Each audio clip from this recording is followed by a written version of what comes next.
Ito mga kapraps ang kalsada, bagong gawa lang po yan. At ito naman po ang property na i-offer ko sa inyo ngayon.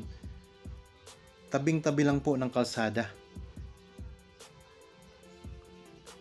Ang property na ito ay isang farm lot na may kabuuang sukat 2.5 hectares or 25,899 square meters.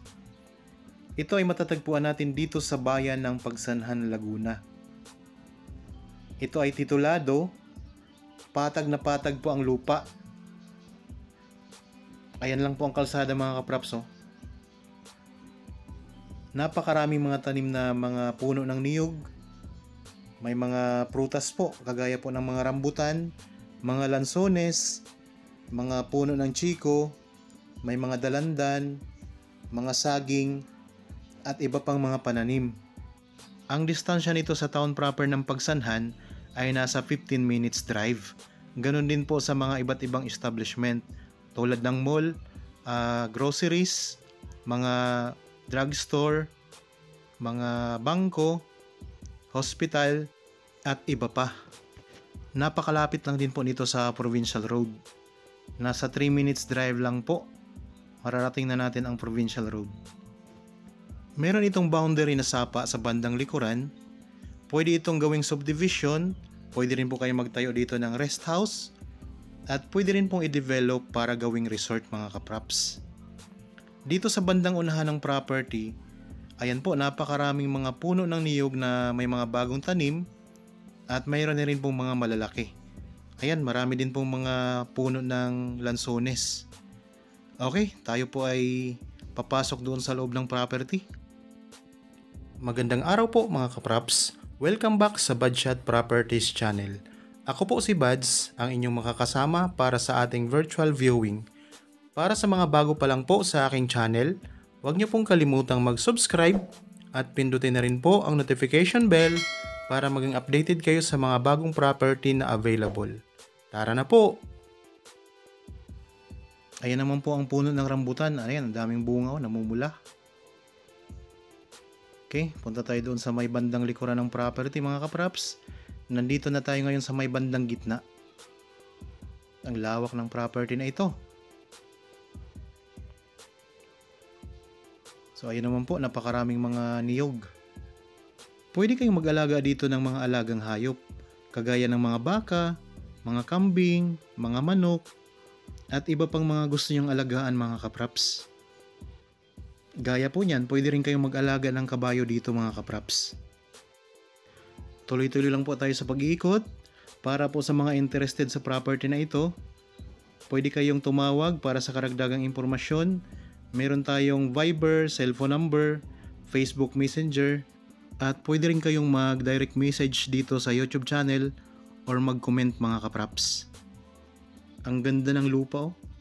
Nababalot na rin po yan ng mga Carabao grass. Dito sa bandang likuran mga kapraps, maraming mga lansones.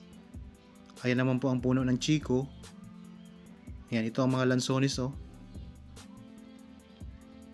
Tapos doon sa bandang dulo mga kapraps, marami ding mga rambutan naman. Tapos ayun, may mga bakante pa para pwede nyong taniman pa ng iba pang mga prutas na gusto nyong itanim.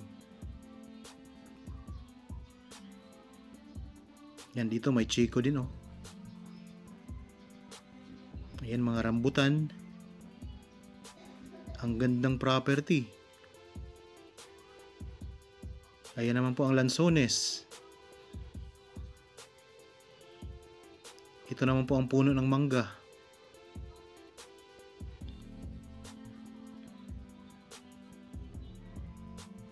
Yan, ayan mga kapraps May mga natitira pang bunga ng lansones.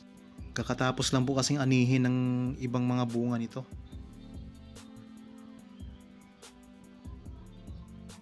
Yan, ito naman po ang mga puno ng dalandan. Talagang napakaraming mga prutas dito sa loob ng property.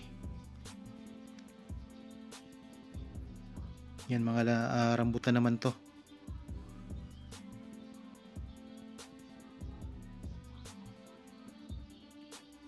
So ulitin ko lang po mga kapraps, ang property na ito ay isang farm lot na matatagpuan natin dito sa bayan ng Pagsanhan, Laguna. Punong-puno po ng mga prutas kagaya po ng mga lansones, rambutan, mga puno ng chiko, mga puno ng niyog, may mga dalandan, may mga mangga, at iba pang mga tanim. Ito naman po, ang daming mga bunga ng rambutan, namumula pa. Ayan. So ito po ay income generating property mga kapraps. Ang distansya nito sa town proper ng Pagsanhan ay nasa 15 minutes drive. Ayan, ito po, may mga tanim din na kawayan. So pwede kayong pumutol dyan para gamitin nyo kung sakaling magpatayo kayo ng maliit na kubo na yari sa kawayan. Ito mga kapraps, mayroon pang puno ng durian. Ayan, ang laki ng puno ng durian dito. So talagang maraming mga tanim ito. Punong-puno ng mga prutas. At ang ganda ng lupa, nababalot po ng Carabao grass. At napakapatag po mga kapraps. Patag na patag yan. Okay, nandito na tayo ngayon sa bandang likuran ng property. Ang ganda. Ang distansya nito sa Provincial Road ay nasa 3 minutes drive. So tabing kalsada lang po ito, kaya pwede pong ipasok ang inyong sasakyan dito sa loob ng property.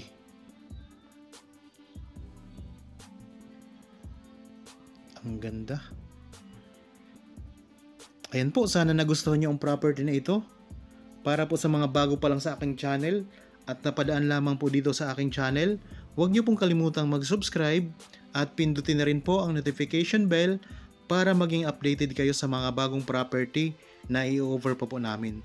Maraming salamat po, lagi tayong mag-iingat at God bless po sa ating lahat mga kapraps.